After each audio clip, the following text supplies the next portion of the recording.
بسم الله الرحمن الرحيم. السلام عليكم ورحمة الله وبركاته. قبل ما نبدأ في الفيديو اعمل لايك للفيديو واعمل اشتراك في القناة عشان تشوف معانا كل جديد في أسعار العملات المصرية القديمة. الكلام النهاردة عن 5 جنيه البنك المركزي الشهيرة ب5 بنطلون. نشوفها كده مع بعض الأول.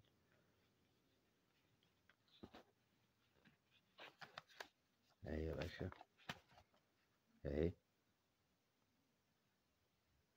5 جنيه ابن طولون، إصدار البنك المركزي، تاريخ إصدارها 76. وادي الظهر بتاعها اهو.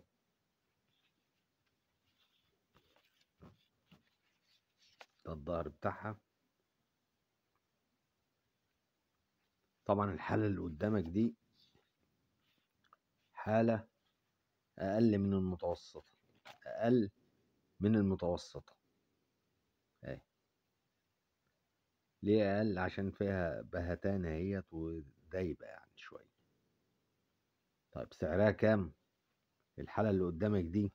لو انت معاك واحدة زي دي بالظبط سعرها كام؟ اللي زي دي بالظبط بتعمل 60 جنيه. 60 جنيه اللي زي دي بنفس الحالة كده بتعمل 60 جنيه. الحالة الزيرو منها اللي هو الأنصر يعني بتعمل 200 جنيه. الحالة الأنصر الزيرو بتعمل 200 جنيه. 200 جنيه ده اللي هي الزيرو. حالة زي اللي قدامك دي 60 جنيه.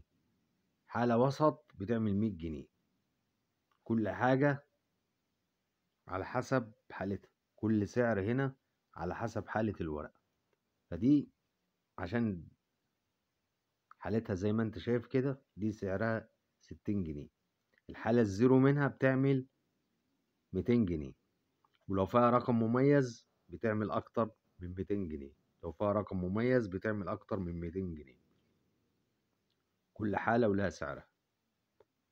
أماكن البيع والشراء: جروبات الفيسبوك، الأسواق اللي موجودة في المحافظات، كل محافظة وفيها سوق. جروبات الفيسبوك، المواقع زي ايباي وامازون وعلي بابا والكلام ده كله. كل دي مواقع بتقدر تبيع من عليها العملة اللي معاك. بس أماكن البيع والشراء رقم واحد اللي هي جروبات الفيسبوك. رقم واحد هو جروبات الفيسبوك. ما تنسناش في اللايك والاشتراك في القناة. واستنونا في فيديوهات تانية، والسلام عليكم ورحمة الله وبركاته.